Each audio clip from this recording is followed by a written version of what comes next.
গণেশ পুরাণ অনুসারে ভগবান গণেশ কলিযুগে নীল অশ্বে আরোহী হয়ে হাতে দীপ্ত খড়গ ধারণ করে ম্লেচ্ছ বিনাশে উদ্যত।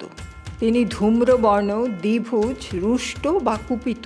তার দেহ থেকে নির্গত হচ্ছে অগ্নিশিখার ন্যায় বহ্নি জ্বালা।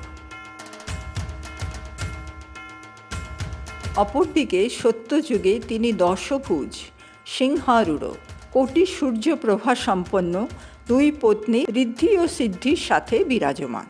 তিনি ধারণ করে আছেন কুঠার, তার পরিধানে দিব্য বস্ত্র, তার সর্বাঙ্গে দিব্য অলঙ্কার।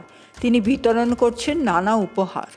ত্রেতা যুগে তিনি ময়ূরেশ্বর, ময়ূরে আরোহী।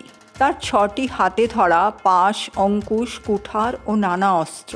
দ্বাপর যুগে তিনি মুশিক বাহন গজানন, তার চতুর্হস্ত রক্তবর্ণ, পাশ, অঙ্কুশ, মোদক এবং কমল ধারণ করে আছেন।